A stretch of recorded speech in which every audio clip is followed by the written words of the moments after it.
toujours mon envie de proposer au centre de l'Hormèse un cursus global, intégral, holistique. Maintenant, ces termes-là, vous les comprenez sans doute mieux, en tout cas vis-à-vis de ma définition de ce qu'ils représentent. Et dans une approche holistique, il y a, surtout en France, le besoin de réconcilier les doctrines. Réconcilier la médecine avec la naturopathie, réconcilier la prévention avec l'intervention. Ça, c'est plus que nécessaire, c'est obligatoire. Si on veut englober quelqu'un dans vraiment tous les sens du terme. Et JB, il symbolise ça, c'est-à-dire les mains dans le cambouis, c'est-à-dire les mains dans les personnes blessées, les mains aux urgences. Il a quand même la réflexion et le pas de recul de se dire, est-ce qu'on ne pourrait pas rajouter de la prévention et du bon sens? Est-ce que tout ce que je ne fais pas, moi, dans mes expérimentations personnelles, qui sont de l'ordre de l'Hormèse, du renforcement, de la recherche, de la curiosité, avec notre ami David, entre autres, qui est notre curieux par essence, qui va toujours défricher des terrains incognita. Est-ce qu'on ne peut pas rajouter tout ça dans quelque chose qui est un peu vieillissant, qui a besoin d'être actualisé, qui pourtant sauve des vies, qui pourtant on en a besoin, pour une médecine de bon sens. J'aime beaucoup tes termes quand tu parles de ça. Donc je vais te laisser la parole, mon JB, et après peut-être ouvrir sur, une fois que tu nous as dit tout ce que tu voulais nous dire, sur un échange avec vous, ensemble. Voilà. Merci beaucoup, Pierre. Par où commencer? Je suis venu avec plein d'idées à vouloir vous partager, de convictions, d'axes de parole que je voulais prendre, etc. Mais en fait, je pense qu'on va faire surtout un truc interactif. Donc n'hésitez surtout pas à lever la main, à me couper, à poser des questions. Mais ce que j'ai en tête, c'est que déjà me présenter à vous, présenter qu'est-ce que je fais réellement dans la vie de tous les jours, et après l'évolution de pensée vers cette fameuse médecine du bon sens, comme j'aime l'apprendre, qui vient tout à fait faire écho au centre de l'Hormèse. Centre de l'Hormèse où vous aurez quelques cours de ma part sur justement la médecine d'urgence et l'hypnose. Donc déjà, je pense que quand on met les deux dans la même phrase, ça vous explique déjà le grand écart que j'ai pu faire. Et donc moi je suis médecin aux urgences et au SAMU en Savoie, après m'être formé sur Lyon. Et c'était vraiment une vocation pour moi les urgences. Parce que profil très adrénergique, j'adore quand ça bouge, je déteste la routine. J'hésitais entre les urgences, la réanimation, qui est un peu le dernier rempart de l'hôpital où quand on estime que la réanimation, ils n'ont pas pu sauver le patient, c'est qu'on ne pouvait rien faire, et la gériatrie. La gériatrie parce que les personnes âgées, il y a une vraie bienfaisance et ils ont une histoire de vie à raconter. Et je me suis retrouvé par choix aux urgences, je me suis dit tiens, pourquoi pas. Les urgences, si je vous en parle aujourd'hui, c'est parce que c'est le cœur de la médecine moderne. C'est peut-être le service où on prescrit le plus de médicaments. C'est le service où, en fait, notre rôle, c'est d'éliminer ce qui est grave. Et si c'est pas grave, vous irez voir votre médecin traitant, vous irez trouver une solution qui ne dépend pas de nous. Mais ce que je peux vous dire, c'est que vous n'allez pas mourir sous 24 à 48 heures. C'est le cœur du métier, c'est ça. C'est quand c'est vraiment grave, en fait, faire le maximum. Le SAMU, ça va être le médecin qui se déplace de l'hôpital sur le lieu de l'intervention parce que c'est trop grave pour déplacer le patient. Donc c'est le médecin et c'est l'hôpital qui va à lui pour faire les gestes de réanimation, les gestes de premier secours. Et l'idée c'est de vous expliquer un petit peu vraiment qu'est-ce que c'est en réalité. Quand on fait un arrêt cardiaque, en fait, techniquement parlant, on est mort. Le but de l'urgentiste, ça va être de ramener la personne à la vie. Pour la ramener à la vie, ça va être du massage cardiaque, ça va être de l'intubation, donc ce fameux petit tuyau là, qui permet de respirer de façon artificielle. Ça va être de faire des chocs électriques, de ramener tous les médicaments et avoir des fois le petit éclair de génie de se dire, mais sur mon algorithme, parce qu'au final c'est une prise en charge très algorithmique, de se dire, tiens, je vais peut-être sortir de l'algorithme parce que je pense qu'il faut faire ça. À l'heure actuelle, donc, la médecine d'urgence, elle a fait un progrès en l'espace de 15 ans qui est exceptionnel. À l'époque, quand on faisait un infarctus, donc cette artère du cœur qui se bouche, donc quand on fait une attaque, donc c'est avant l'arrêt cardiaque, on ne savait pas le diagnostiquer. C'était une supposition. Et on disait aux gens, on espère que vous allez vous en sortir, et vous allez sûrement vous en sortir avec des séquelles cardiaques, et si derrière vous arrivez à marcher à 100 mètres sans être essoufflé, c'est chouette. Puis dans les 10 dernières années, il y a ce qu'on appelle, enfin même plutôt 15, la coronarographie, où en fait on passe par l'artère du poignet, on remonte dans le cœur, on arrive à déboucher les artères, on met un petit ressort, le fameux stent, et les gens, maintenant, 48 heures après, ils reprennent une vie quasiment normale, avec quelques médicaments qui fluidifient un peu le sang, des médicaments pour la tension, des médicaments pour le cholestérol, des médicaments pour ralentir aussi le cœur. Pas trop de conseils sur le plan hygiéno-diététique parce qu'il ne faudrait pas trop impliquer le patient et lui donner de responsabilités, et surtout parce qu'en fait, en tant que médecin, on n'est pas formé là-dessus. Et surtout, on ne lui parle pas d'activité physique non plus. Parce que l'activité physique, ouais, c'est sympa, mais bon, les médicaments, ça fait mieux, quoi. On y reviendra sur la deuxième partie de tout ça. Donc c'est un peu ça la médecine d'urgence. Médecine d'urgence aussi maintenant, qu'on voit à Paris, à Lyon, à Marseille. Des fois, c'est même faire de la chirurgie au milieu de la rue. Je ne sais pas si certains déjà vous ont déjà vu ce qu'on appelle les ECMO-thérapies, les circulations extracorporelles, où en fait, littéralement, sur une personne qui est décédée, qui est en cours de massage cardiaque, on vient mettre un cœur artificiel au milieu de la rue, on vient lui faire de la chirurgie au milieu de la rue. Là, récemment, on parle d'arrêt cardiaque. Je vais vous mettre aussi 2-3 petites anecdotes vraies, c'est histoire de vraiment poser le contexte sur les premières 20 minutes. Une femme de 61 ans qui sortait de dialyse, la dialyse, un autre progrès de la médecine moderne, où en fait on vient nettoyer le sang, pour faire très simple, avec une machine. Donc en fait on vient remplacer les reins avec une machine artificielle, et les gens se font dialyser 3 fois par semaine et ont une vie quasi normale grâce à ça. Donc elle sortait de dialyse, elle allait plutôt bien, elle sent le cœur qui palpitait un petit peu, et dans son taxi sur le retour, elle fait l'arrêt cardiaque. La conductrice du VSL s'arrête au bord du périph' et commence le massage cardiaque parce qu'elle était formée. Le massage cardiaque, vous avez la formation d'ailleurs avec le centre de l'Hormèse là-dessus, il y a un cours dessus. Massage cardiaque très bien fait, nous on arrête, on se dit wow, 61 ans, ça fait déjà 10 minutes qu'elle est en arrêt cardiaque, le taux de récupération est assez faible. Mais quelques signes de vie per massage cardiaque, on lui fait en tout 7 chocs électriques. On sort un peu du protocole sur certaines choses, je fais une réanimation un peu plus longue que ce qu'on est censé faire. Et en fait, cette dame, quand je la pose en réanimation avec un cœur qui bat, elle a déjà des petits signes de réveil. Le lendemain, elle est sortie du coma artificiel. Une semaine après, elle est rentrée chez elle comme si de rien n'était, avec très peu de séquelles. L'idée, c'est simplement, par ce message, c'est de dire à quel point en fait, la médecine moderne peut faire des choses extraordinaires. Sur une autre anecdote à laquelle ça me fait penser, et après on va arrêter avec les anecdotes, sinon je vais plus vous faire peur qu'autre chose et c'est pas le but. Mais on fait aussi de la régulation quand on est médecin urgentiste. Donc quand vous appelez le 15, vous tombez sur une assistante de régulation qui va un petit peu trier si c'est soit de la médecine d'urgence, soit de la médecine générale. Côté médecine générale, c'est plutôt là où des fois les gens se plaignent d'attendre 10, 15, 30, 45 minutes des fois avant d'avoir un médecin. Alors que la médecine d'urgence, en 5 minutes, vous avez le médecin.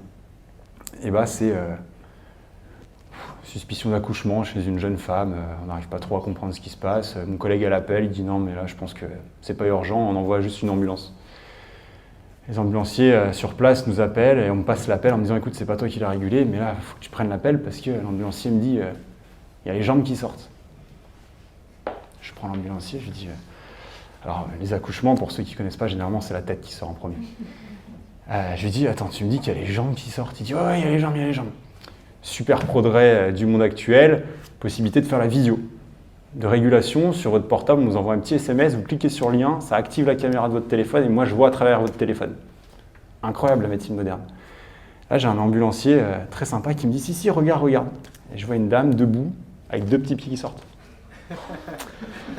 Donc là je lui dis ah ouais, ça va être ok, ben, on va faire l'accouchement en visio, je vais vous apprendre à faire un accouchement, vous n'en avez jamais fait, c'est pas grave, je vais vous expliquer, ça va bien se passer. Ça fait déjà une petite ouverture sur l'importance de la communication, la façon dont on va discuter avec les gens. Et donc j'avais un ambulancier qui tenait le téléphone pendant que sa collègue était les mains à distance pour faire un accouchement qui est du coup pas physiologique, qui est un accouchement en siège. Généralement ceux-là en plus on les aime pas trop, on aime bien être à la maternité quand ça arrive. Accouchement en siège, ce que j'apprends très rapidement c'est qu'en fait c'est en plus un enfant prématuré. 30 semaines, bon, ça complique un peu les choses. L'accouchement se passe plutôt bien. Parce qu'en siège, en fait, on laisse surtout la nature faire et ça déroule. Sauf que, pour que ce soit plus compliqué, bien sûr, on avait déclenché le SAMU, je vous rassure, mais ils mettent quand même une bonne dizaine de minutes à arriver parce qu'ils étaient un peu isolés. Et l'enfant, quand il sort, il ne respire pas, il ne pleure pas, il est en arrêt cardiaque. Donc on se retrouve, après l'accouchement, guider une ambulancière et un ambulancier à distance à faire une réanimation du nouveau-né. Jusqu'à ce que finalement, les collègues du SAMU arrivent, font toute notre réanimation de SAMU sur un enfant qui repart et qui, 1 mois après, sort de réanimation néonate avec une vie qui est espérée plutôt normale. Si je vous parle vraiment de tout ça, c'est histoire de planter un petit peu ce décor, de dire que même si après on va parler de choses beaucoup plus douce de médecine du bon sens, c'est qu'il ne faut pas oublier que la médecine actuelle, elle fait des choses extraordinaires. Elle fait des choses extraordinaires sur ce qui va être grave, sur ce qui va être intense, sur ce qui va rentrer dans les cases et dans le cadre de ce qu'on connaît. Mais à côté de ça, il y a des vraies défaillances sur la médecine moderne. Il y a des défaillances sur le temps qu'on a consacré au patient, la communication avec le patient, l'accès aux soins.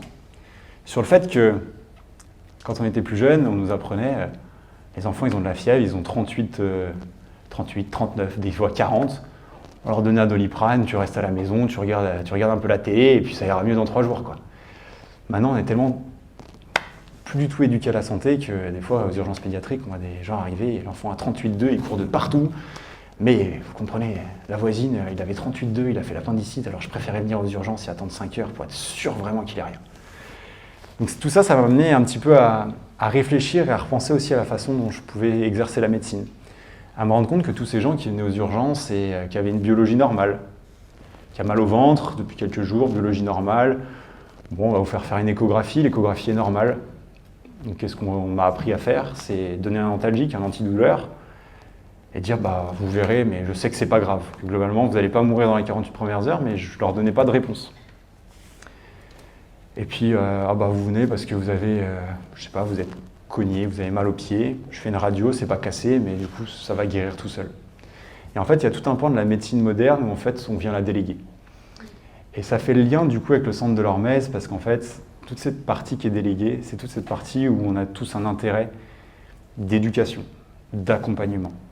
Un intérêt où en fait, c'est un pan de la médecine qui intéresse peu les médecins, de par notre formation qui est aussi très carrée, très fondée sur le médicament, sur le tout de suite, alors qu'en fait, les deux devraient se concilier.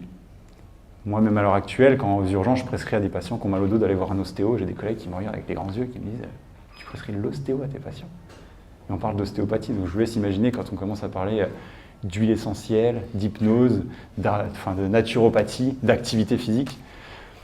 Donc l'idée, c'est de se rendre compte que le message que moi je veux faire passer, et on en discute aussi régulièrement avec Pierre, c'est qu'il ne faut pas aller à l'encontre de la médecine moderne, mais il faut réussir à s'infiltrer et montrer à quel point les choses peuvent aller de pair.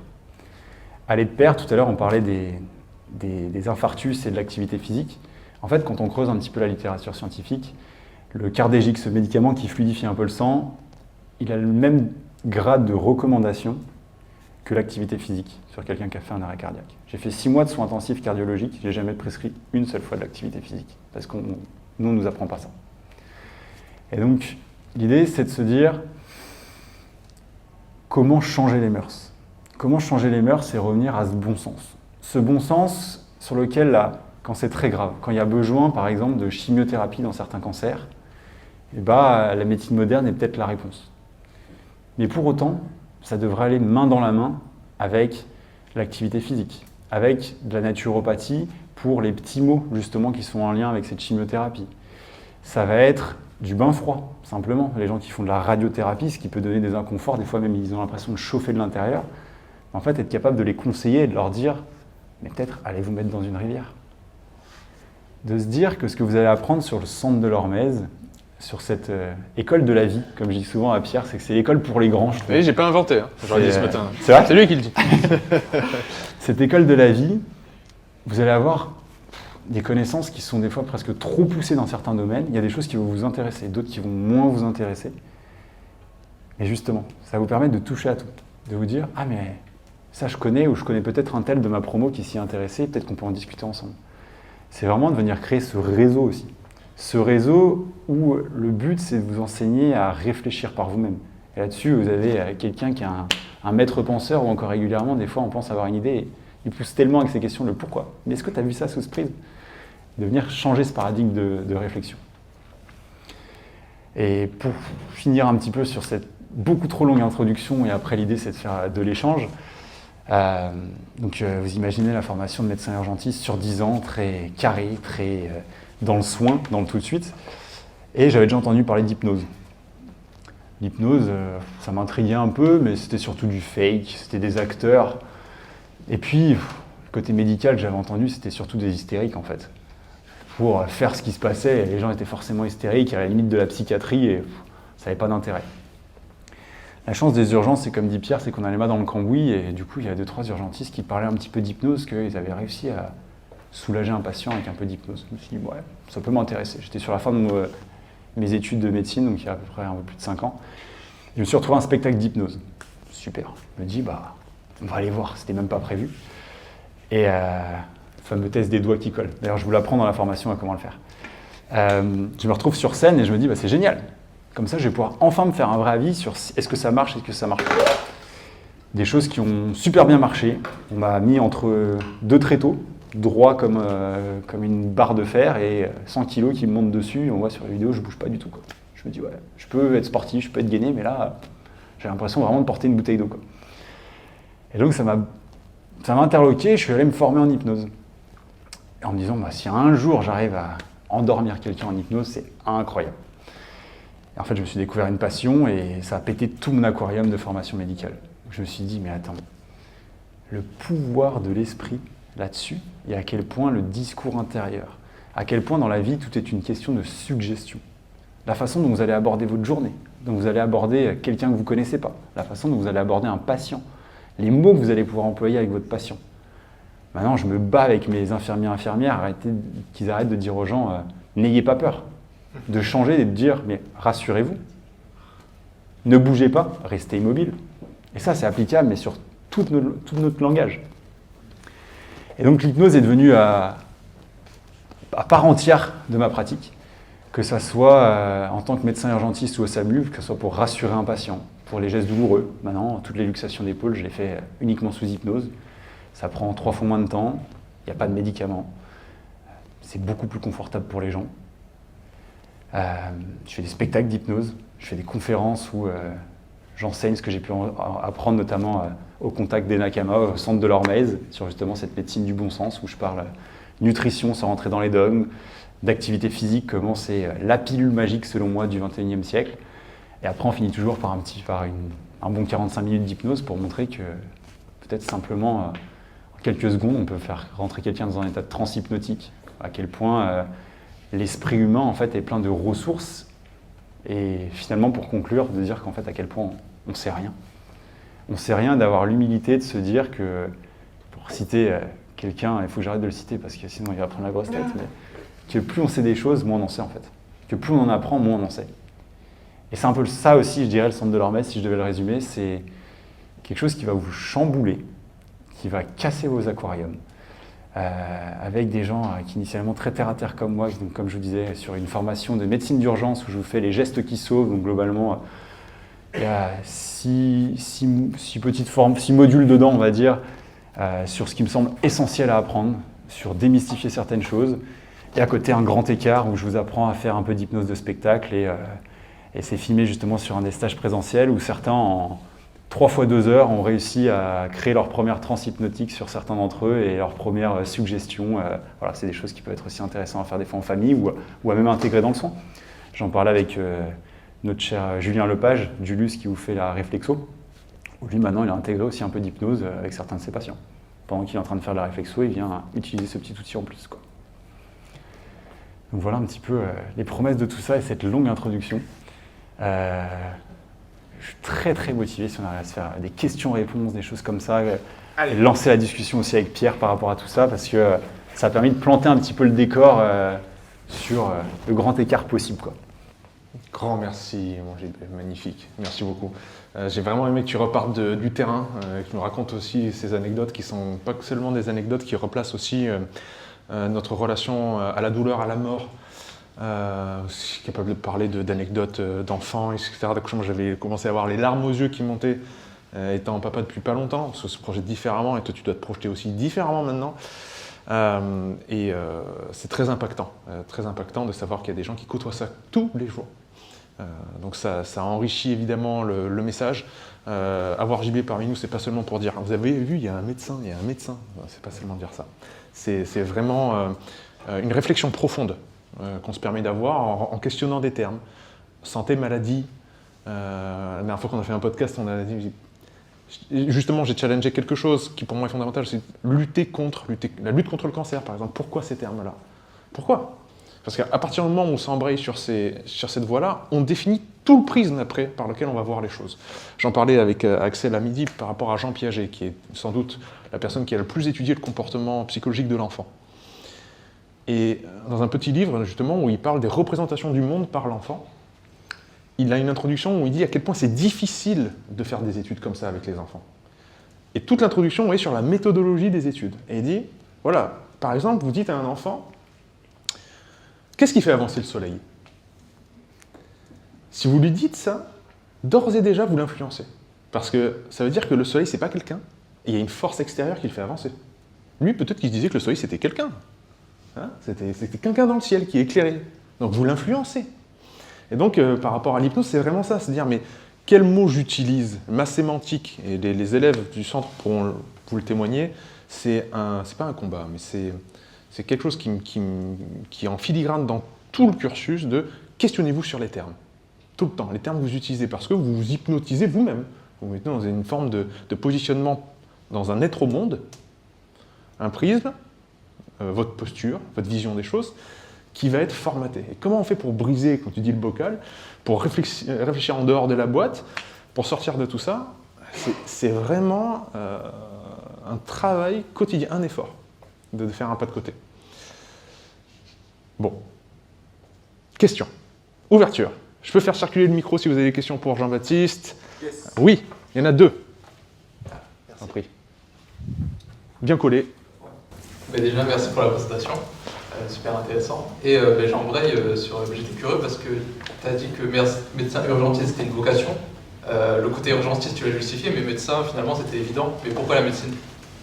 C'est une belle question. Merci. En fait, j'ai toujours baigné dedans. J'ai un papa qui est médecin, qui était chef de service, en orthopédie, en rééducation, qui était parmi les premiers médecins du sport. J'ai fait du motocross à haut niveau, donc je voyais mon père sur les bords du terrain réduire les épaules, s'occuper des copains qui s'étaient fait mal, et je me disais mais c'est génial. Et même avant ça, moi, mes premiers souvenirs, c'est que petit, on a tous nos jouets, on se souvient. Moi, je me souviens avoir eu des seringues et des aiguilles, et je m'amusais à injecter de l'eau dans les fruits, ce qui fait que tous les fruits de la maison étaient pourris. Et ça me fait rebondir cette question parce que à l'époque où j'ai passé ma première année de médecine, j'étais un élève moyen, on va dire, jusqu'à la première terminale où j'ai réalisé qu'en fait, pour pas avoir à m'embêter avec mes devoirs, si je me mettais au premier rang plutôt d'être au fond à discuter avec les potes, j'ai été obligé de suivre en cours et du coup j'avais moins de devoirs à la maison. Donc ça m'a permis d'avoir un bac avec mention bien, mais j'ai quand même reçu un très joli courrier et ça fait une petite ouverture un peu sur l'éducation, on va dire, l'éducation nationale. J'ai reçu un très joli courrier qui me déconseillait fortement de m'inscrire en médecine. J'étais le seul de ma promo à avoir reçu ça, pourtant on était 10 à partir en médecine, des gens qui avaient des moins bonnes notes, mais moi j'avais reçu sur admission post-bac un petit message qui me disait mais voilà. Et une fois de plus, voilà, cette histoire d'aquarium, de se dire mais moi c'est mon père qui m'a dit non mais on s'en fout, on ne tient pas compte. Tu avais des arguments? Aucun argument. Aucun argument. Génial. Bon.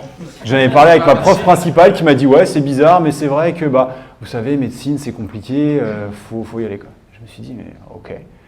Et par chance, maturité pas forcément très précoce, forcément, je suis un garçon. Donc l'importance de l'entourage et de créer son entourage, un papa bienveillant qui m'a dit écoute, ce qu'on va faire, c'est que la première année, tu t'inscris en fac d'anglais, comme ça, vraiment, tu réfléchis si tu veux faire médecine. Donc j'ai passé 6 mois à faire la fête, c'était génial.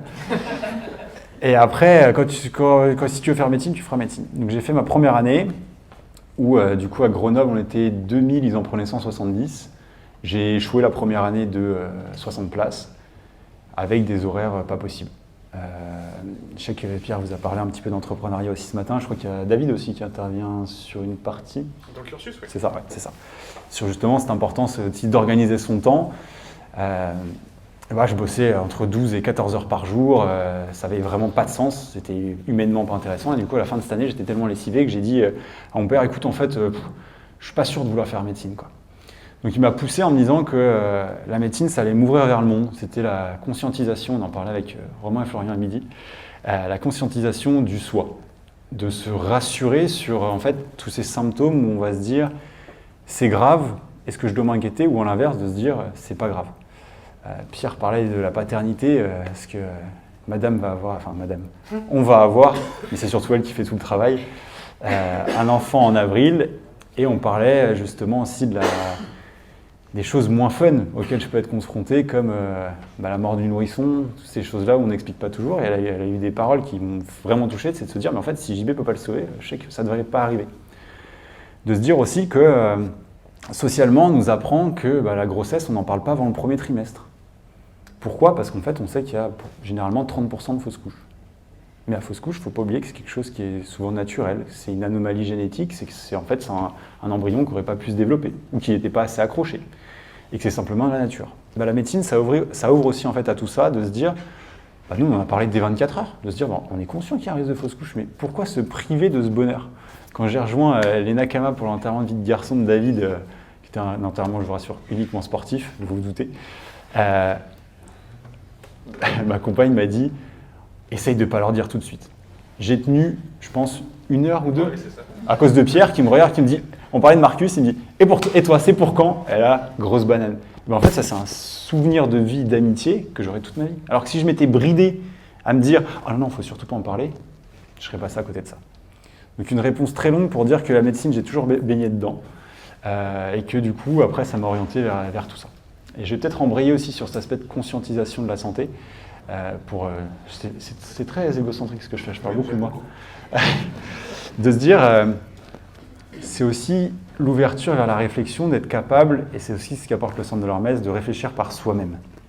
Réfléchir par soi-même, moi je l'ai vécu récemment, je me suis abîmé le dos en faisant des Spartan Ultra, j'ai foiré ma prépa, voilà.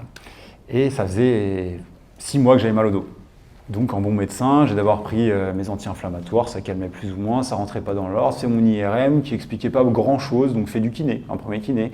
Ça allait un petit peu mieux, mais dès que je reprenais en intensité, ça s'améliorait pas. Un deuxième kiné, j'ai fait du McKenzie, de la rééducation posturale globale, j'ai un peu creusé partout et pas de solution, quoi. J'ai passé la main à un confrère qui est médecin du sport. Il m'a dit, écoute, j'ai pas trop d'idées, quoi. Et j'avais quelques personnes bien intentionnées dans mon entourage du soin qui m'ont dit, en fait, JB, tu t'es esquinté, tu pourras plus faire de sport, faut arrêter, quoi. Jusqu'à ce que je tombe sur le principe des fascias. Je me suis dit, mais moi, c'est ce que je ressens quand même. J'ai l'impression d'être un vieux berger allemand avec les pattes arrière bloquées. Ça me parle, le fascia, d'aller travailler là-dessus. Je suis tombé sur un super kiné qui est aussi ostéo, qui est pareil, qui a cette ouverture d'esprit, qui m'a dit, écoute, tu vas pas aimer sur le plan médical, mais là, ton bassin, il bouge plus, tes hanches non plus, enfin, ton genou non plus, à mon avis, si tu permets, je te manipule et je suis passé d'une douleur où je pouvais plus rester assis plus de 10 minutes. C'était vraiment ça au bout d'un an. Le soir, je peux m'asseoir, je suis bien. Et 1 an de kiné plus tard, j'ai réalisé que tout ce que je pensais savoir sur la lombalgie, en fait, je ne connaissais rien et que simplement l'activité physique a permis de tout rétablir. Et qu'en réalité, sur tous les troubles musculo-squelettiques qu'on peut avoir, dans 80% des cas, la réponse, c'est plus de mouvement, plus de renforcement. Et la médecine, ça ouvre à tout ça. Sur cette réflexion de se dire, mais à quel moment, en fait, je dois revenir questionner ce que j'ai pu apprendre.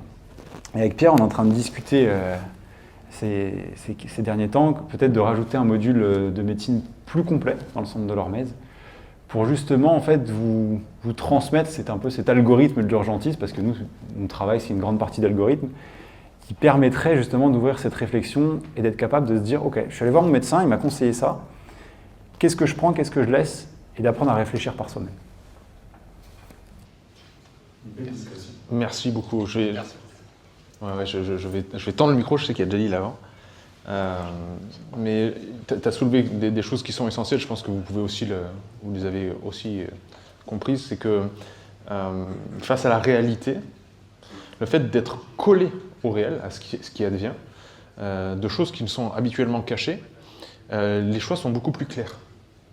C'est-à-dire que tu ne les prends pas par peur. C'est-à-dire tu vas avoir un bébé, tu es au fait des risques. Ce qui te permet... Parce que c'est très facile de tomber dans l'angoisse chez quelqu'un qui ne connaît pas ces risques-là. Tu as dit, tu sais, le risque de fausse couche, etc. Et je ne veux pas savoir. Moi, je ne veux pas savoir. Je ne veux pas vivre dans cette angoisse-là. Ce n'est pas d'angoisse. Ce matin, tu n'étais pas là, mais dans ma conférence, j'utilisais l'image d'une pièce noire. Et dans la pièce noire, au fond, il y a un rideau et un tout petit peu de lumière et on devine le rideau. Et on ne sait pas s'il y a quelqu'un derrière un rideau, on ne sait pas ce qu'il y a dans le reste de la pièce. Rien que le fait par l'ignorance, on a peur. Et par la peur, on fait des actions qui sont irraisonnées, puisqu'on agit par l'émotion. Et ça, c'est ce que tu viens de nous dire. Toi, vis-à-vis de la médecine et de la relation à la mort, je préfère parler de la relation à la mort plutôt que de la médecine, parce qu'en fait, dans les urgences, c'est ça la différence avec le reste. C'est que vous êtes confronté à la mort, ce qui était avant la norme et qui est devenu l'anomalie. Quand est-ce qu'on voit la mort de nos jours? Jamais. Et quand on y est confronté, c'est tellement la lumière à travers le rideau au fond qu'on croit que tout est terrible. Je te couperai juste, juste pour rajouter qu'en plus la mort, c'est un mot tabou. Moi c'est pareil, mais mes annonces de décès, j'ai appris inconsciemment aux collègues, quand j'étais jeune auprès des collègues plus âgés, on ne disait pas que le patient était mort, il était parti, il nous avait laissé, il nous avait quittés. Mais rien que le mot mort, c'est un mot qu'on n'utilise pas. Alors qu'en fait, quand on regarde d'un point de vue psychologique et sur les deuils des patients, c'est nécessaire. Les deuils se passent beaucoup mieux quand on accepte, quand on assume de dire au patient, en fait, votre proche est mort, il est décédé. Surtout pour les enfants, tu me racontais cette anecdote la dernière fois, et je pense que pour un enfant, si tu lui dis papa il est parti, mais quand est-ce qu'il revient? Ça ne marche pas la métaphore. Il faut vraiment dire il est décédé. L'importance encore une fois de la sémantique et des mots.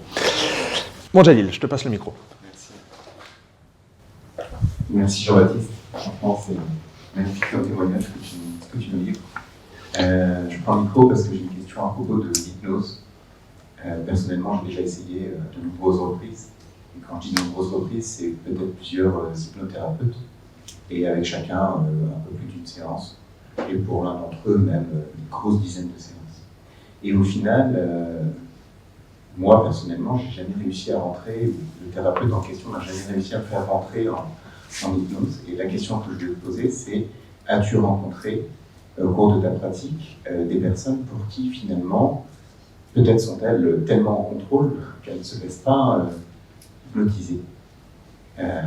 Est-ce que tu rencontres ce genre de profil? Merci. Une belle question qui me plaît beaucoup.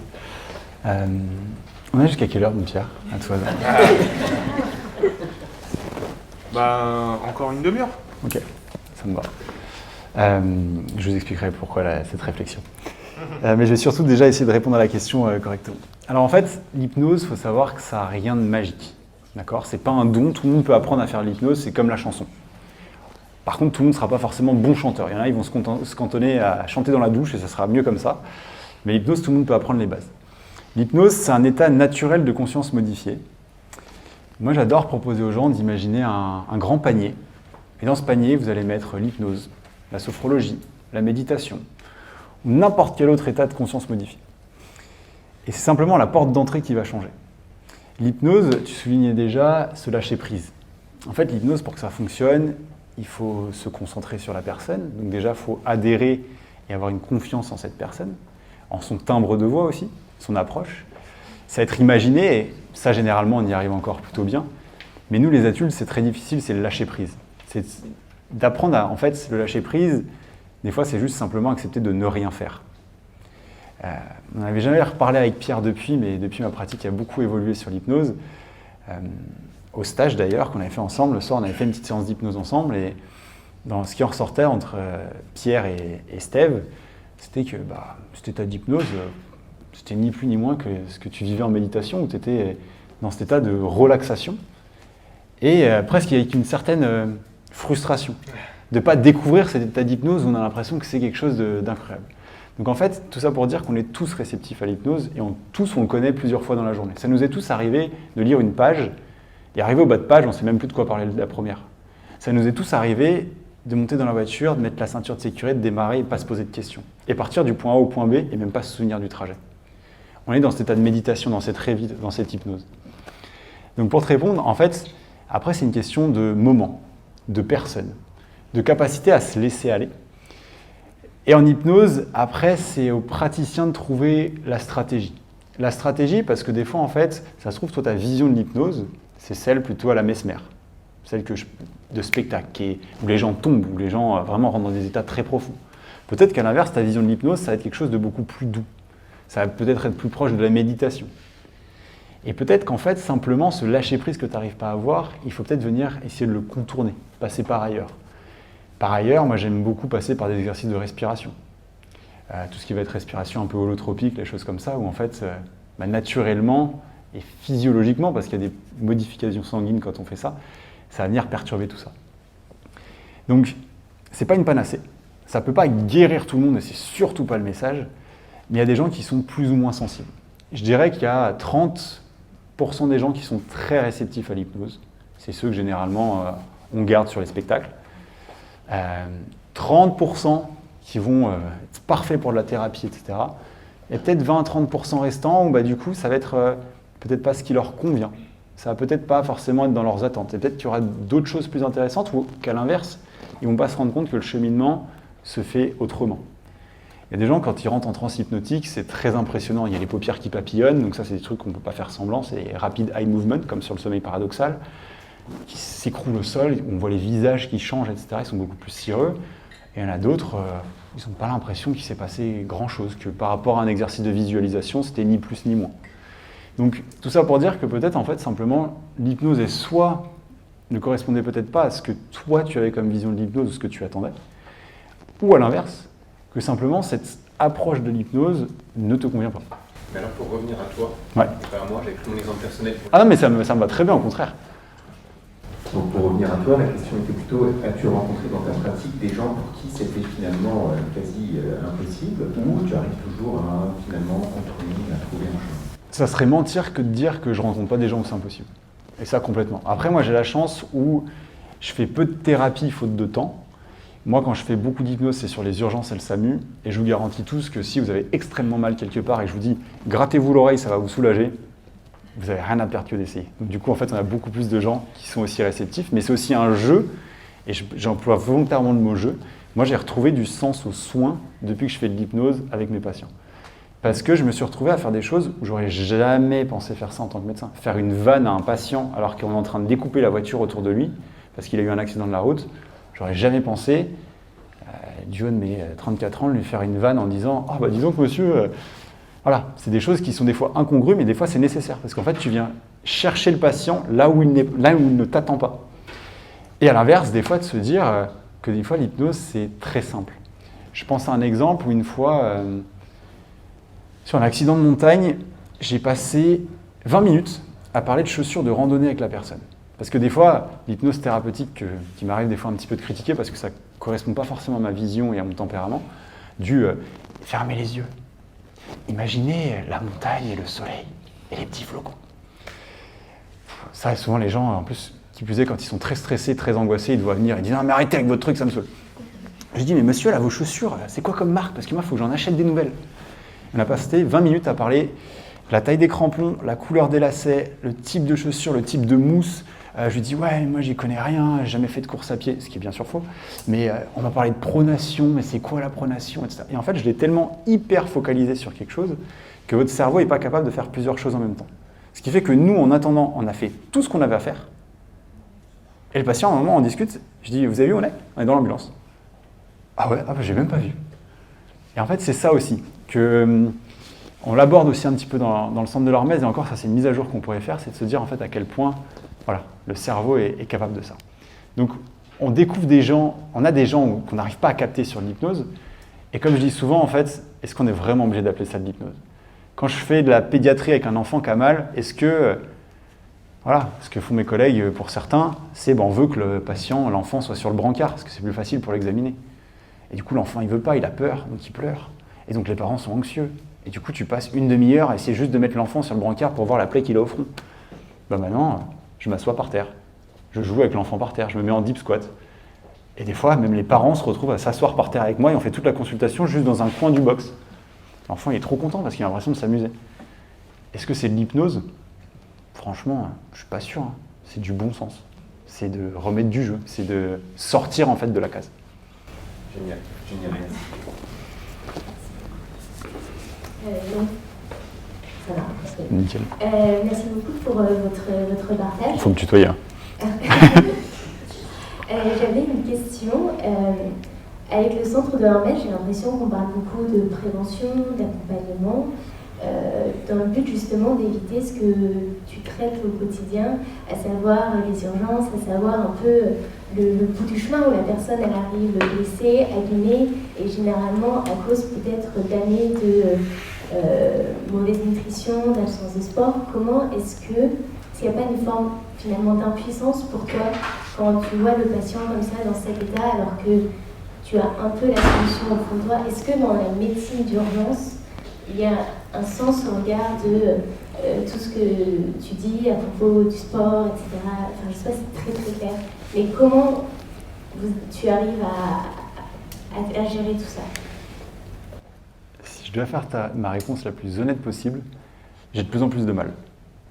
Parce que justement, on nous apprend pas tout ça, et en fait c'est au fur et à mesure de mes explorations, de mes centres d'intérêt que j'ai découvert tout ça, de mes relations amicales aussi.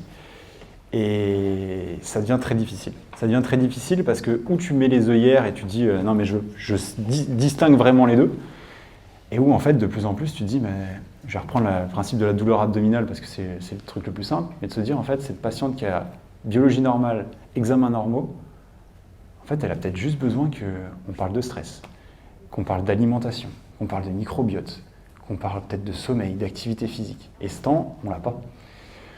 On l'a pas, et c'est de plus en plus compliqué pour moi, ce qui fait que je me pose aussi des questions.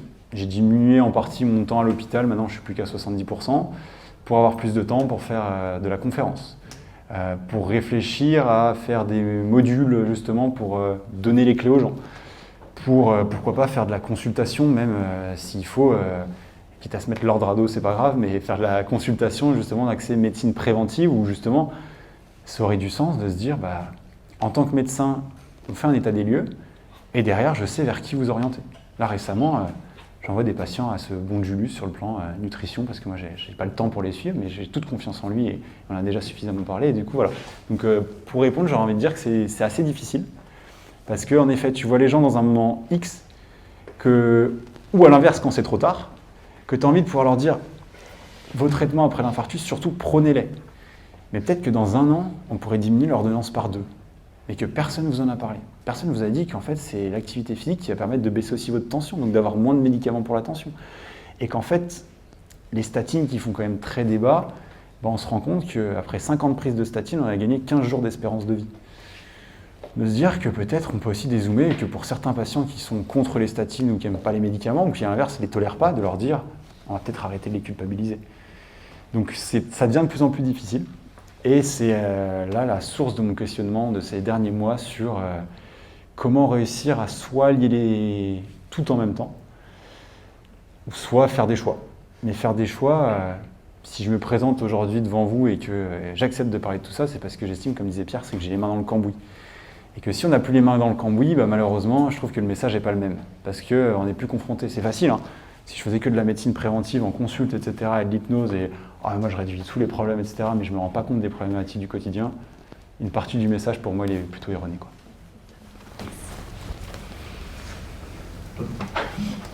Merci pour ta présentation. Tu as parlé de l'exercice physique, nouveau médicament du XXIe siècle, selon toi.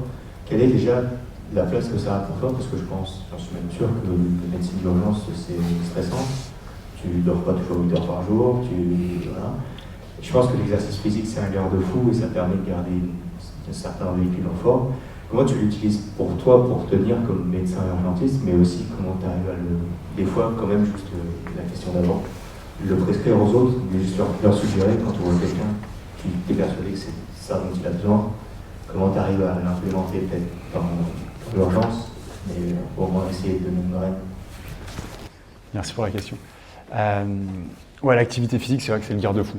Parce que quand tu as des journées difficiles où émotionnellement tu es impacté, tu n'as pas forcément envie d'en parler, tu n'as pas envie de ramener ça à la maison. Donc en fait, un bon hit ou une bonne sortie de course à pied un peu longue où tu vas tout seul dans la montagne, ça permet de faire sas. Et tu vois, juste sur l'aspect, on parlait de l'importance de l'activité physique, mais juste sur ce plan cognitif, sur le plan traitement de l'anxiété, traitement de tout ça, toutes les hormones en fait, que ça va entraîner comme sécrétion, en fait, c'est beaucoup plus efficace que le moindre antidépresseur, je trouve, en tout cas pour tout ce qui va être léger. Et ça m'a aussi fait découvrir ce pan-là, de se dire, en fait, peut-être que sur les syndromes dépressifs légers, si vraiment on étaye à beaucoup plus grand ta question, c'est de se dire, peut-être que, en effet, une fois de plus, le bon sens de remettre les gens en mouvement, ça va permettre de traiter tout ça. Sur les patients, sur la médecine d'urgence à proprement parler, je l'implémente de plus en plus sur tout ce qui va être la traumatologie, par exemple les entorses, les fractures, les choses comme ça, où en fait, ça c'est plus ma formation à côté que j'ai fait de médecine du sport. En fait, j'ai arrêté d'immobiliser les gens. Et j'ai pris le choix de me dire, je vais venir responsabiliser le patient. Si ça ne lui plaît pas, c'est pas grave. Mais de lui dire, là, monsieur, en fait, votre épaule, vous êtes tombé, très bien. plutôt que de vous le bloquer comme ça pendant 15 jours, je vais juste vous mettre une petite écharpe. Et comme ça, vous allez pouvoir continuer à bouger. Et surtout, il faut que vous bougiez, parce que c'est ça qui va faire guérir. Mettre aussi moins d'antidouleur. Comme ça, c'est la douleur qui va vous dire ce que vous pouvez faire et ce que vous ne pouvez pas faire.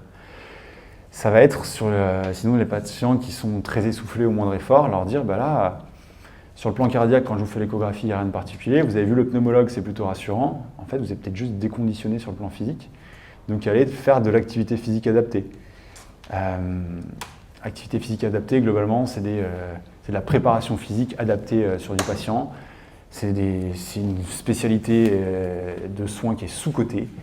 Et d'ailleurs, ça fait en plus un lien avec le centre de l'Hormèse parce que l'APA, c'est vraiment axé, vraiment filière de soins et ils n'arrivent pas à s'en sortir parce que je crois qu'ils sont payés 10 € de l'heure, un truc pas possible. Alors du coup, ils passent tous sur du privé, mais c'est de dire que c'est de réussir à avoir les mécanismes pour orienter les patients vers certaines personnes en qui j'ai soit confiance, soit essayer d'ouvrir un peu leur esprit. Leur dire, mais là, votre problème de dos, très rapidement, est-ce que vous êtes assis toute la journée? Attendez, prenez les anti-inflammatoires pendant 2 jours, mais maintenant je vais leur glisser.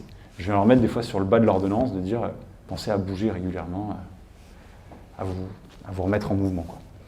Et c'est le discours du mouvement de se soigner par le mouvement et pas par la mobilisation. Déjà, il n'est pas connu par le monde, mais il est bien reçu. Parce que en dégénération, c'est quand même.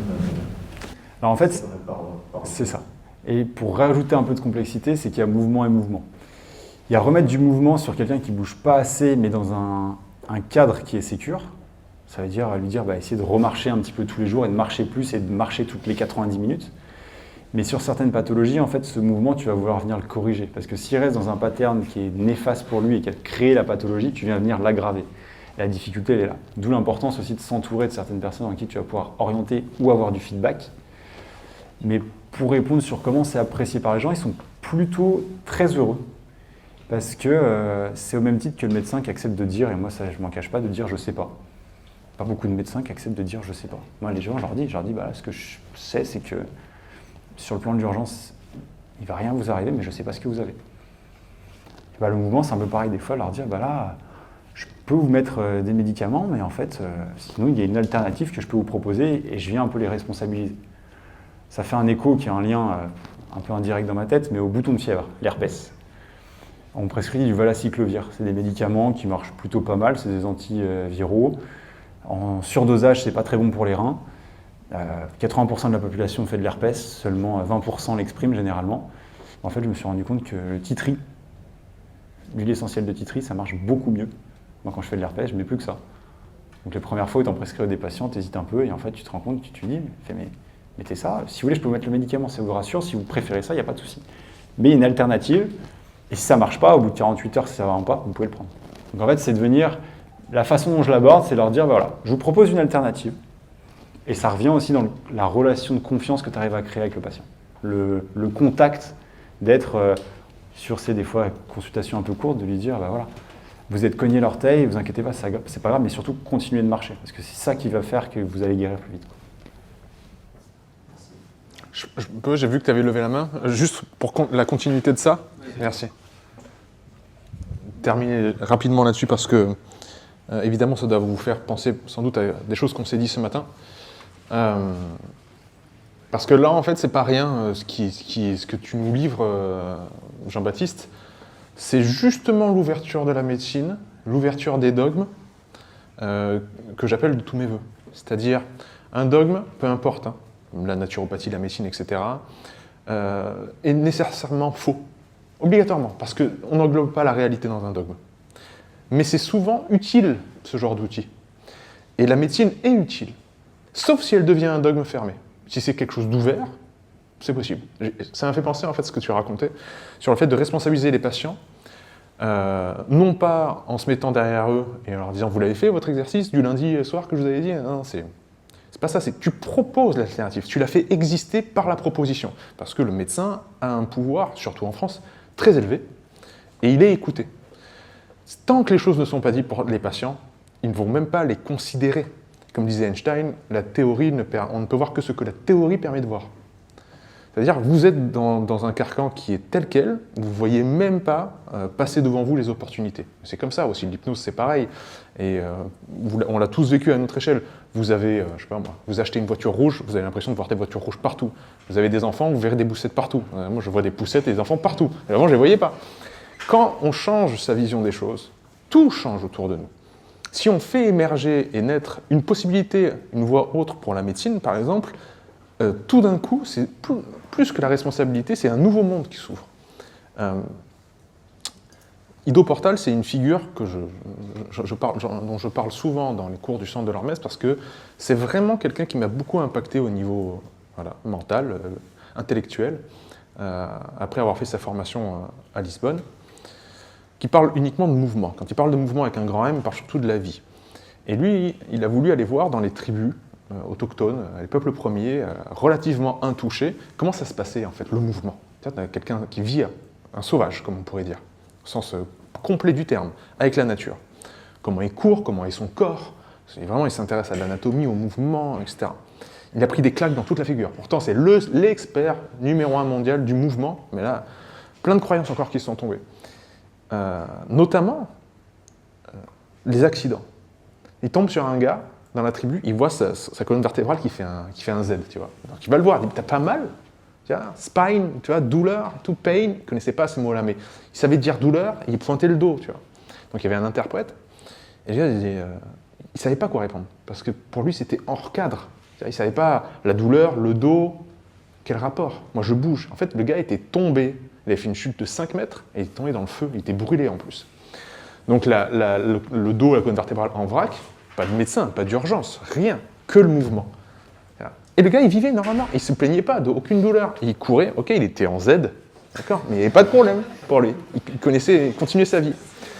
Ido, il rappelle après qu'il se pète le doigt un jour dans un cours de gymnastique. Il se pète le doigt, il se le retourne, etc. Il va aux urgences, et aux urgences, ils disent, bon, bah, c'est attelle, immobilisation. Et il a la même réflexion que toi, je dis, mais est-ce que c'est en place? Oui ou non? Si c'est en place, bah, ne me mettez pas d'attelle, j'en veux pas, je vais mettre du mouvement, moi. Et il a, je ne sais plus si c'est le genou ou le doigt, mais en tout cas, il a scotché une balle dure de golf pour appuyer, pour stimuler les ostéoclastes et l'os, quoi, la matrice osseuse qui se régénère. Je crois en 6 semaines, il montrait qu'il faisait des push-ups, des pompes sur 2 doigts. Alors qu'en 6 semaines, normalement, c'est quand il devait enlever l'attelle.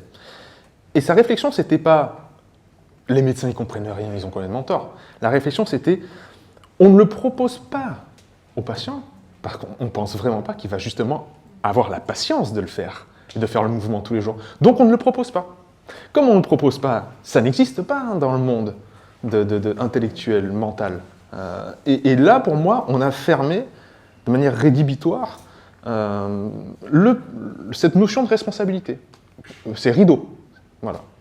C'est exactement ça, et je rebondis tout de suite dessus parce que typiquement le diabète, la hypertension artérielle, dans les bouquins, ce que j'ai appris quand j'étais dans les premières années de médecine, c'est qu'on apprend les règles hygiéno-diététiques. D'expliquer normalement que pendant 3 mois, on va donner 3 mois entre guillemets de délai au patient pour se remettre à manger mieux, à bouger plus. Et dans 3 mois, on va tout recontrôler et si ça ne va pas mieux, on commencera les traitements.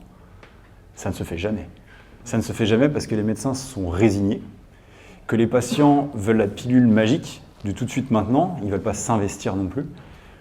Et c'est là où, en effet, je pense qu'il est bon de rétablir aussi le juste milieu, de venir éduquer le patient, le sensibiliser et arrêter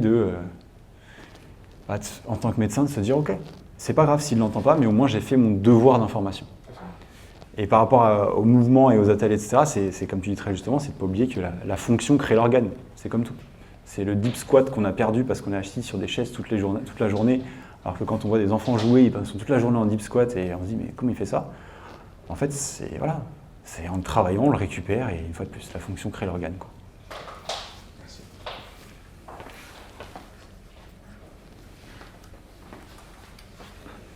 Alors, tu as parlé de tout ce qui est les prismes qu'on se met à nous-mêmes, la vision qu'on a du monde, et du coup, la vision qu'on a du monde, elle est sous le prisme qu'on a du monde.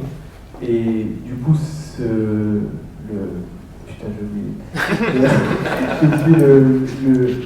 l'hypnose, pardon. Du coup, l'hypnose, en fait, ça aide à avoir un autre prisme sur le monde. Et moi, je vais partager mon expérience. Je viens du rugby, je faisais une centaine de kilos et j'ai perdu une dizaine de kilos. Et au rugby, j'étais le gros qui ne savait pas courir. Et aujourd'hui, je fais des Ironman. Et dans ma tête, je suis toujours le gros qui ne sait pas courir. Mais je fais quand même des Ironman. Et est-ce qu'avec cette hypnose, avec toutes ces techniques-là, est-ce qu'on peut en fait casser toutes ces croyances? Parce que tout le monde a des croyances, tout le monde a une étiquette sur sa tête, tout le monde s'identifie comme on s'identifie. Et du coup, je voulais savoir comment, avec l'hypnose, peut-être avec la sophrologie, tout un truc comme ça, comment est-ce qu'on peut travailler là-dessus? Alors en fait, tu peux venir travailler là-dessus si tu as envie. En sachant que c'est souvent un peu la difficulté, c'est que c'est des choses qui, tu vois, tu le dis très justement de façon indirecte, c'est que c'est quelque chose qui te définit, qui définit aussi qui tu es. Peut-être que c'est parce qu'à l'époque, tu étais le gros qui ne savait pas courir, qu'une partie de ton inconscient, une partie de toi, ou même consciemment, s'est dit « je vais peut-être me mettre à l'Ironman pour pouvoir montrer que j'en suis capable ». Donc c'est de se dire en fait aussi à quel point tu auras, je prends ton exemple, c'est le plus simple pour en parler, envie de déconstruire ça. Est-ce que aussi, et après c'est là aussi, ça vaut le champ sur les problèmes, à quel point l'hypnose n'est pas non plus très cadrée en France sur qui peut apprendre, pourquoi, comment, mais c'est de se dire, est-ce qu'on risque pas plus de déconstruire ta personnalité si on vient travailler là-dessus, et pour mettre quoi à la place? Est-ce qu'on va pas plutôt laisser un grand vide, alors qu'en fait peut-être ça serait intéressant de le consolider et simplement de travailler non pas sur le fait de plus te voir comme le petit gros qui ne sait pas courir, mais de se dire comme le petit gros qui a changé et qui maintenant sait courir. Donc l'hypnose, moi je le vois un peu comme la matrice, et c'est de venir en fait, via le travail avec l'inconscient, venir changer certaines visions de soi, changer certains paradigmes, certaines conceptions qu'on peut avoir. C'est pas une panacée, c'est vraiment pas le message, mais des fois ça permet cette approche, ça aide certains. C'est un peu aussi la visualisation, le travail de visualisation qu'on apprend généralement dans le sport. C'est qu'en fait, maintenant, on se rend compte que sous IRM de diffusion, quand on fait de la visualisation, certaines zones du cerveau s'activent, les mêmes que si tu es en train de faire vraiment la chose. Et ton cerveau n'est pas capable de faire la distinction du vrai et du faux. Donc en fait, tu peux venir travailler tout ça avec de l'hypnose. Tu peux venir travailler tout ça, mais le but, c'est la finalité. Qu'est-ce que tu veux faire? Par exemple, moi, quand je travaille sur une douleur que je veux faire enlever, je ne l'enlève jamais complètement. Une douleur qui est à 5-6, on fait en sorte de la ramener à 1 ou 2, pour laisser justement cette petite sécurité. Parce que si c'est une douleur sur une fracture ou autre, en fait, elle est là aussi des fois pour une raison. Donc il faut quand même la laisser un petit peu en fond. Donc tu peux venir complètement, en tout cas pour répondre à la question de façon plus directe, tu peux venir complètement travailler là-dessus, quoi. Ouais, parce qu'il ne faut pas non plus effacer toute la douleur, toute l'identité qu'on a, parce que c'est quand même ça qui nous a permis de construire. Et du coup, il ne faut pas non plus tout effacer. Exactement. De rien. Avons-nous une autre question ou est-ce qu'on libère Jean-Baptiste? Est-ce qu'on a 5 minutes? Ou 10 minutes encore? Je te laisse. Non, mais en fonction. Mais oui. Dernière question. On va partir sur un petit hypnose. Ouais, dernière question. Raison de demain, tu es ministre de la Santé, tu as plein de ressources. Qu'est-ce que tu peux venir challenger dans la formation de médecine que tu as reçue? Est-ce qu'il y a des choses que tu as. Enfin, il y a trop de spécialités, est-ce que c'est trop long, trop dur? Est-ce qu'il y a des choses à ajouter, des choses à enlever pour que ça corresponde plus à ta vision de la médecine du bon sens? C'est une belle question. Il faut que je fasse attention parce qu'on est filmé et si ça ressort, je vais me retrouver peut-être catapulté sur les prochaines élections. Je raccourcirais une partie du tronc commun parce qu'en fait, il faut savoir qu'en médecine, jusqu'à arriver en 6e année, on a tous les mêmes études. En tout cas, mon année, ça s'est un peu perturbé, mais globalement, j'ai raisonné sur comme c'était pour moi. Jusqu'à la première année, tu as un concours. Sur différentes villes de France, tu prends généralement entre 8 à 10% par fac. Derrière, on a tous la même formation jusqu'à la 6e année. En 6e année, tu prends les 10 000 qui ont réussi en France et tu refais un concours. Et ce concours va décider quelle spécialité tu vas pouvoir faire et dans quelle ville. Le premier choisit ce qu'il veut, le deuxième ainsi de suite, et le dernier prend ce qui reste, globalement. À la différence que du coup par rapport à la première année, c'est que tu es sûr d'être médecin, mais tu ne sais pas forcément quoi. Mais si tu commences médecine en étant sûr que tu veux faire de la cardiologie à Paris, si tu n'es pas dans les 2000 premiers, en fait tu ne feras jamais de cardiologie, à Paris en tout cas, et après tu pourras y revenir, mais si tu es au-delà des 4000, tu ne feras jamais de cardiologie de ta vie, quoi. Donc déjà, ce serait peut-être raccourcir un peu ce tronc commun pour que justement, plus tôt on soit sensibilisé à la pratique, et parce que le chirurgien, c'est bien qu'il sache faire un petit peu de cardiologie. Mais il faut savoir qu'en fin de 6e année, on connaît 80% de toutes les spécialités. C'est le moment où sur la théorie, tu es le meilleur médecin que tu n'as jamais été. En 6e année, je pouvais te sortir comment se passent les chirurgies digestives, je pouvais te parler de médecine légale, je pouvais te parler de gynécologie. C'est des choses que maintenant, je ne serais pas forcément très à l'aise parce que c'est ce que je pratique moins. Mais donc du coup, c'est chouette d'avoir un tronc commun, mais il est peut-être, je pense, trop poussé. Donc déjà, venir le diviser plus tôt. Et le temps qu'on gagnerait, ça serait du temps où j'aurais envie de mettre les futurs soignants, au sens large, à l'épreuve. Pour être ce que tu vas prôner. Pour moi, un médecin qui est en moins bonne forme physique que le patient et qui vient lui donner des conseils, ça me gêne un petit peu. C'est un peu le principe du pompier où tu te dis, bah lui, il est censé me sauver des flammes, mais en fait, il n'arrive pas à courir 100 mètres. Ça me gêne dans l'image que tu dégages. C'est comme le médecin qui sent le tabac, et ça, il y a des pneumologues, ils sentent le tabac, ils sont en train d'expliquer aux patients, ça serait bien d'arrêter de fumer parce qu'ils vont avoir un cancer du poumon, quoi. Je caricature un peu, mais ça, c'est des choses qui me gênent. Et du coup, ça serait de venir en fait mettre un petit peu à l'épreuve les soignants. Moi, il y a beaucoup de choses en traumatologie, que ce soit du sportif, que j'ai appris. Je parlais de la lombalgie tout à l'heure, parce que je l'ai vécu. Je ne sais pas si certains d'entre vous ont déjà eu une tendinite. En fait, tant qu'on n'a pas eu de tendinite, expliquer ce que c'est qu'une tendinite, la sensation, etc., c'est super difficile. Alors c'est une douleur qui gêne, mais qui est là, mais c'est sans être là. Des fois, ça va mieux, des fois, ça va moins bien. Moi, dans mes cours, je n'ai pas de souvenir d'avoir vraiment vu une explication précise de la tendinite. Et pourtant, c'est un truc qui, dans la vie de tous les jours, et excusez-moi le terme, ça fait clairement chier. Voilà. Donc en fait, je viendrai un petit peu mettre à l'épreuve les médecins, les sortir un peu de la théorie et les mettre un petit peu à la pratique. De se dire, quand j'ai fait ma capacité de médecine du sport, on m'a fait faire un test qui était génial. On nous a mis une paille dans la bouche, qui était coupée, là, qui faisait 5 cm. On nous a bouché le nez et on nous a demandé de faire une 50aine de squats, juste par le petit bout de la paille. Le but de l'expérience, c'était de se rendre compte que quand tu as un suffisant respiratoire, c'est comme ça que tu respires quand tu montes les escaliers. Là, j'ai fait waouh! Ah ouais, donc mon discours, et ça fait écho avec tout ce qu'on s'est dit, quand je vais m'adresser à un insuffisant respiratoire et je vais lui dire non, mais monsieur, vous avez besoin de bouger, là, il faut vous remettre à l'activité, allez courir un peu quand même, il fait beau dehors. Ah, on sait se dire que lui, il respire par une toute petite paille. En fait, monsieur, si déjà vous arrivez à monter les escaliers sans être trop essoufflé et réapprendre à respirer, c'est génial, quoi. Voilà. Tu voulais prendre quelques minutes pour du bonus. On a parlé d'hypnose. Ah, vous allez prendre cher, là. Moi, je connais, hein. Vous allez prendre cher. Non, ce que je vous propose, c'est qu'on prenne 5-10 minutes. Juste on va créer cette petite relation. Donc, comme je vous disais, l'hypnose, pour que ça fonctionne, on en est tous capables. C'est un état naturel de conscience modifié. Mais vous allez pouvoir rester à vos places. C'est vraiment, ça va être de vous concentrer sur ma voix, vous concentrer sur ce que je vais pouvoir vous dire. Vous concentrer simplement sur ce que vous allez pouvoir ressentir et sans forcément chercher à regarder ce qui se passe à droite ou à gauche. Ça va être faire appel aussi à l'enfant qui est à l'intérieur de vous, qui va venir imaginer, qui va venir un petit peu jouer le faire comme si. Et on parlait de lâcher prise tout à l'heure, et c'est de savoir que là on est entre nous, qu'il ne peut rien vous arriver, que je suis là en tant qu'hypnotiseur certes, mais aussi en tant que médecin, et que le but c'est de vous faire vivre justement ces premières sensations d'hypnose. Et je suis d'accord avec toi, c'est rassurant. Parce que souvent en fait on ne sait pas à qui on a en face de nous, et des fois on se dit mais moi j'ai voulu essayer l'hypnose, mais l'hypnose j'ai peur qu'on me fasse faire n'importe quoi, j'ai peur d'oublier ce qui va se passer. Alors qu'en fait ce n'est pas le cas sous hypnose, on se souvient de tout ce qui se passe, et en plus c'est dans mon intérêt, parce que moi vu que mon rêve le plus profond c'est qu'un jour les gens arrivent aux urgences en disant je vais être plongé dans un état de transe hypnotique avec autant de naturel qu'ils pourraient demander un Doliprane, ben en fait le but c'est qu'il y ait mieux que les personnes qui ont connu l'hypnose pour en parler. Donc à la vue de tout ça, je vais vous proposer de vous asseoir bien confortablement. Peut-être, voilà. Super. Mettre les pieds bien au sol, parce que l'hypnose, ça marche toujours mieux quand on est bien ancré au sol. Et vous allez pouvoir tendre les 2 bras devant vous, comme ça. Paumes qu'on fasse l'une à l'autre. Super. Et vous allez pouvoir vous concentrer sur l'espace entre vos mains. Venir vous concentrer sur cet espace et venir imaginer un point. Et ce point, venir lui donner une couleur. Venir lui donner une forme et une taille. Venir prendre une grande inspiration par le nez et venir fermer les yeux. Imaginez qu'à partir de maintenant, entre vos 2 mains, c'est comme si je venais mettre 2 énormément. Ce qui fait que naturellement, les mains vont être attirées l'une par l'autre.